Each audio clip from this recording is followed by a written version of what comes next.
Hi ಎಲ್ಲರಿಗೂ ನಮಸ್ಕಾರ. ನಾನು ಕೋಚ್ ಹರ್ಷ.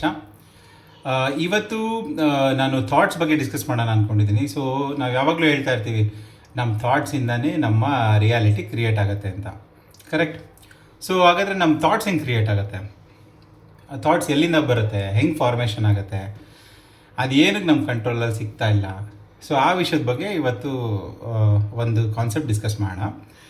ಸೊ ಥಾಟ್ ಫಾರ್ಮೇಷನ್ ಅಂದರೆ ಹೇಗೆ, ಓಕೆ. ಸೊ ಒಂದು ಮೂಲ ಥಾಟ್ ಎಲ್ಲಿಂದ ಬರುತ್ತೆ, ಹೆಂಗೆ ಬರುತ್ತೆ ಅಂತ ಯಾರಿಗೂ ಗೊತ್ತಿಲ್ಲ, ಓಕೆ. ಒಂದು ಸತಿ ಥಾಟ್ ಪ್ರೋಸೆಸ್ ಆದಮೇಲೆ ಮೈಂಡ್ ಅಂದರೆ I am referring to brain, okay. ಬ್ರೈನಲ್ಲಿ ಒಂದು ಥಾಟ್ ಬಂತು ಅಂದರೆ ಅದರಿಂದ ಬ್ರೈನಲ್ಲಿ ಏನೆಲ್ಲ ಆಗುತ್ತೆ ಅಂತ ಹೇಳಿ ನಾವು ನೋಡ್ಬೋದು ಅಥವಾ ವಿಜುವಲೈಸ್ ಮಾಡ್ಬೋದು. ಸ್ಕ್ಯಾನಿಂಗ್ಸು ಅದು ಇದು ಎಲ್ಲ ಇದೆ, ಅದರಲ್ಲೆಲ್ಲದೂ ಒಂದು ಥಾಟ್ ಹೆಂಗೆ ಪ್ರೋಸೆಸ್ ಆಗುತ್ತೆ ಅಂತ ಗೊತ್ತಾಗುತ್ತೆ. ಬಟ್ ಮೂಲತಃ ಒಂದು ಥಾಟ್ ಕಾನ್ಷಿಯಸ್ಸಿಂದ ಹೆಂಗೆ ಬರುತ್ತೆ ಅಂತೇಳಿ ನೋಬಡಿ ನೋಸ್. ಅದನ್ನೇ ಸೂಪರ್ ಕಾನ್ಷಿಯಸ್ ಅನ್ನೋದು ಅಥವಾ ಯೂನಿವರ್ಸ್ ಅಂತ ಹೇಳೋದು. ಯಾರಿಗೆ ಯಾವ ಟೈಮಲ್ಲಿ ಯಾವ ಥರದ ಇನ್ಸ್ಪಿರೇಷನ್ಸ್ ಬರುತ್ತೆ ನೋಬಡಿ ನೋಸ್, ಓಕೆ. ಬಟ್ ನಾವು ಯಾವ ಫ್ರೀಕ್ವೆನ್ಸಿಯಲ್ಲಿ ಇರ್ತೀವಿ ನಮ್ಗೆ ಅದೇ ಥರದ ಥಾಟ್ಸ್ಗಳು, ಇನ್ಫಾರ್ಮೇಷನ್ಗಳು ನಮ್ಗೆ ಯೂನಿವರ್ಸಿಂದ ಸಿಗ್ತಾ ಇರುತ್ತೆ, ಓಕೆ. ಸೊ ಒಂದು ಸತಿ ನಮಗೆ ಒಂದು ಥಾಟ್ ಮೈಂಡಲ್ಲಿ ಟ್ರಿಗರ್ ಆದರೆ ಅದು ಹೆಂಗೆ ಫಾರ್ಮೇಷನ್ ಆಗುತ್ತೆ ಬ್ರೈನಲ್ಲಿ ಅಂತ ಹೇಳಿದ್ರೆ, ಬ್ರೈನಲ್ಲಿ there is something called brain cells, okay. ಅದನ್ನು ನ್ಯೂರಾನ್ಸ್ ಅಂತ ಕರಿತೀವಿ. ಸೊ ನ್ಯೂರಾನ್ಸ್ ಹೆಂಗಿರುತ್ತೆ ಅಂತ ಹೇಳಿದ್ರೆ, ಸೊ ಸ್ಟ್ರಕ್ಚರಲ್ಲಿ ನ್ಯೂರಾನ್ಸ್ ಹೆಂಗೆ ವರ್ಕ್ ಆಗುತ್ತೆ, ಡೆಂಡ್ರೈಟ್ಸ್ ಅಂದರೆ ಏನು, ಸಿನಾಪ್ಟಿಕ್ ಕನೆಕ್ಷನ್ ಅಂದರೆ ಏನು, ಇದೆಲ್ಲ ತುಂಬ ಟೆಕ್ನಿಕಲ್ ಆಗಿಬಿಡುತ್ತೆ. ಸುಮ್ಮನೆ ಆಡು ಭಾಷೆಯಲ್ಲಿ ನಾವು ತಿಳ್ಕೊಳೋದಾದರೆ, ನಮ್ಮ ಯೂಸಿಗೆ ತಕ್ಕನಂಗೆ ನಾವು ತಿಳ್ಕೊಳೋಕ್ಕಾದರೆ it is very very simple. So ಎರಡು ನ್ಯೂರಾನ್ ಅಂತ ಹೇಳಿದ್ರೆ, ಲೆಟಸ್ಸೇ ಇದೊಂದು ನ್ಯೂರಾನ್ ಅಂದ್ಕೊಳ್ಳೋಣ, ಇದೊಂದು ನ್ಯೂರಾನ್ ಅಂದ್ಕೊಳ್ಳೋಣ. ಎರಡರ ಮಧ್ಯೆ ಒಂದು ಸ್ವಲ್ಪ ಹೀಗೆ ಗ್ಯಾಪ್ ಇರುತ್ತೆ. ಸೊ ಒಂದು ಥಾಟ್ ಪ್ರೋಸೆಸ್ ಆದ ತಕ್ಷಣ ಈ ನ್ಯೂರಾನಿಂದ ಈ ನ್ಯೂರಾನ್ಗೆ ಒಂದು ಎಲೆಕ್ಟ್ರಿಕಲ್ ಇಂಪಲ್ಸ್ ಅಥವಾ ಸಿಗ್ನಲ್ ಟ್ರಾನ್ಸ್ಫರ್ ಆಗುತ್ತೆ. ಸೊ ಯಾವಾಗ ಎಲೆಕ್ಟ್ರಿಕಲ್ ಸಿಗ್ನಲ್ ಟ್ರಾನ್ಸ್ಫರ್ ಆಗುತ್ತೆ ಅದಕ್ಕೊಂದು ಎಲೆಕ್ಟ್ರಿಕಲ್ ಬಾಂಡ್ ಕ್ರಿಯೇಟ್ ಆಗುತ್ತೆ ಎರಡರ ಮಧ್ಯ, okay. It is like saying ಇದು ಮತ್ತು ಇದು ಎರಡು ಕಾಮನ್ ಇನ್ಫಾರ್ಮೇಷನ್ನ ಶೇರ್ ಮಾಡುತ್ತೆ ಅಂತ. ಸೊ ಇದೇ ಥರ ಸಾವಿರಾರು ಲಕ್ಷಾಂತರ ನ್ಯೂರಾನ್ಸ್ ಇರುತ್ತೆ, ಅದೊಂದು ಚೈನು. ಸೊ ಒಂದು ನ್ಯೂರಾನಿಂದ ಇನ್ನೊಂದು ನ್ಯೂರಾನ್ಗೆ, ಒಂದು ನ್ಯೂರಾನಿಂದ ಇನ್ನೊಂದು ನ್ಯೂರಾನಿಗೆ ಎಲೆಕ್ಟ್ರಿಕಲ್ ಇಂಪಲ್ಸ್ ಶೇರ್ ಆದಾಗ ಅದು ಒಂದು ನೆಟ್ವರ್ಕ್ ಆಗುತ್ತೆ. ಅದನ್ನು ನೆಟ್ವರ್ಕ್ ಆಫ್ ಇನ್ಫಾರ್ಮೇಷನ್ ಅಥವಾ ಥಾಟ್ ಅಂತ ನಾವು ಹೇಳ್ಬೋದು. ಸೊ ಈಗ ನಾವು ಯಾವುದಾದ್ರು ಒಂದು ವಿಷಯನ ಫಸ್ಟ್ ಟೈಮ್ ಕೇಳಿದಾಗ ಅಥವಾ ಯಾವುದೋ ಒಂದು ವಿಷಯನ ನಾವು ಫಸ್ಟ್ ಟೈಮ್ ಕಲ್ತ್ಕೊಂಡಾಗ we are making the new connections. So ಎರಡು ನ್ಯೂರಾನ್ ಯಾವುದೋ ಒಂದು ಆ್ಯಂಗಲಲ್ಲಿದೆ, ಅದನ್ನು ಅಲೈನ್ಮೆಂಟಿಗೆ ತೊಗೊಂಡು ಅದನ್ನು ಒಂದು ಕನೆಕ್ಷನ್ ಆಗಿ ನಾವು ಮಾಡ್ತಾಯಿದ್ದೀವಿ, correct. By giving our attention. ನನಗೆ ಈ ವಿಷಯ ಅರ್ಥ ಆಯಿತು, ಈ ಫಾರ್ಮುಲಾ ನನಗೆ ಅರ್ಥ ಆಯಿತು. ಸೊ ಆವಾಗ ಹೊಸ ಕನೆಕ್ಷನ್ ಆಯಿತು.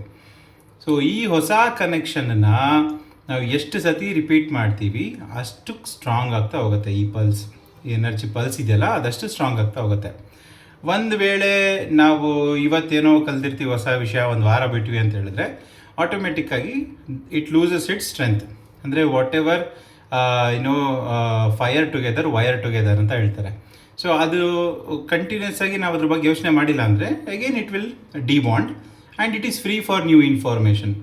That is how the neural network works. ಈಗ ಇದು ಹೆಂಗೆ ಅಂದರೆ ನಾವು ಒಂದೇ ಥರ ಥಾಟ್ನ ಪದೇ ಪದೇ ಪದೇ ಪದೇ ಥಿಂಕ್ ಮಾಡುವಾಗ ಈ ಕನೆಕ್ಷನ್ ಎಷ್ಟು ಸ್ಟ್ರಾಂಗ್ ಆಗಿಬಿಡುತ್ತೆ ಅಂತ ಹೇಳಿದ್ರೆ ಆಟೋಮೆಟಿಕಲಿ ನಮ್ಮ ಮೈಂಡ್ ಇದಕ್ಕೆ ಹೋಗುತ್ತೆ ಈ ಥಾಟ್ಗೆ. ಹೆಂಗೆ ಅಂದರೆ ಫಾರ್ ಎಕ್ಸಾಂಪಲ್ ಒಂದು ಫಾರೆಸ್ಟಿಗೆ ಹೋಗ್ತಾ ಇದ್ದೀವಿ ಅಂತ ಇಟ್ಕೊಳ್ಳೋಣ, ಏನೋ ಒಂದು ಟ್ರೆಕ್ಕಿಂಗಿಗೆ.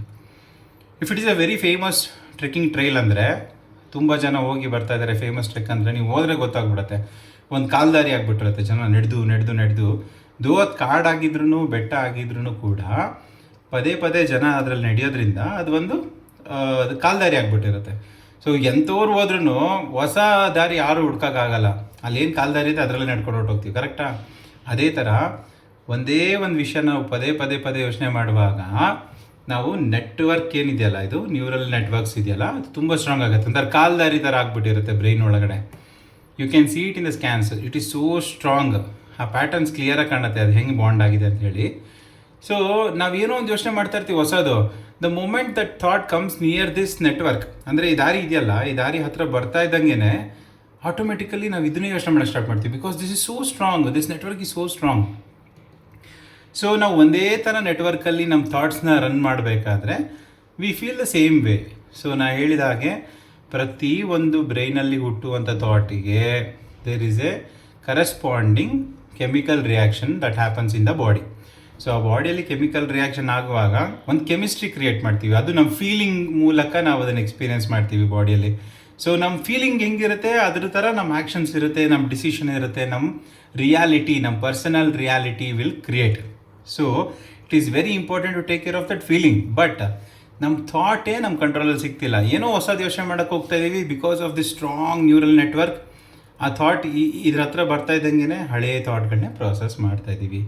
When we are thinking the old thought, ಅದೇ ಓಲ್ಡ್ ಫೀಲಿಂಗ್ ಬರುತ್ತೆ, ನಮ್ಮ ಹಳೆ ಓಲ್ಡ್ ಪರ್ಸ್ನಾಲಿಟಿಗಳು ಅದೇ ಇರುತ್ತೆ. ಸೊ ಇದನ್ನು ನಾವು ಹೆಂಗೆ ಬ್ರೇಕ್ ಮಾಡಬೇಕು, that is called breaking the pattern. So ಈ ಥರದ ಆಟೋಮೆಟಿಕ್ ಅಥವಾ ಆಟೋ ಪೈಲಟ್ ಥಾಟ್ ಮತ್ತು ಫೀಲಿಂಗ್ ಲೂಪನ್ನು ಬ್ರೇಕ್ ಮಾಡೋದನ್ನು ಪ್ಯಾಟರ್ನ್ ಬ್ರೇಕಿಂಗ್ ಅಂತ ನಾವು ಕರಿತೀವಿ. ಓಕೆ, ಸೊ ಮುಂದಿನ ದಿನಗಳಲ್ಲಿ ಐ ವಿಲ್ ಎಕ್ಸ್ಪ್ಲೈನ್ ಹೇಗೆ ಈ ಪ್ಯಾಟರ್ನ್ ಫಾರ್ಮೇಷನ್ ಆಗುತ್ತೆ ಫಸ್ಟು, ಆಮೇಲೆ ಇದನ್ನು ಹೆಂಗೆ ಬ್ರೇಕ್ ಮಾಡ್ಬೋದು ವಿತ್ ಪ್ರಾಪರ್ ಅವೇರ್ನೆಸ್ ಅನ್ನೋದನ್ನು ನೋಡೋಣ. So this was A very short introduction for the concept of how thought is formed. ನಮ್ಮ ಯೋಚನೆ ಹೆಂಗೆ ಫಾರ್ಮ್ ಆಗಿ ಹೆಂಗೆ ಬ್ರೈನಲ್ಲಿ ಪ್ರೋಸೆಸ್ ಆಗುತ್ತೆ ಅಂತ ನಾನು ಹೇಳಿದ್ದೀನಿ. ಸೊ ಇದನ್ನು ಹೇಗೆ ನಾವು ಅಪ್ಲಿಕೇಶನ್ ಬೇಸ್ ಮೇಲೆ ತರಬೇಕು ಅನ್ನೋದನ್ನು ನೆಕ್ಸ್ಟ್ ವಿಡಿಯೋಲಿ ನೋಡೋಣ. Okay, thank you so much for your time. Until next video, take care. Bye bye.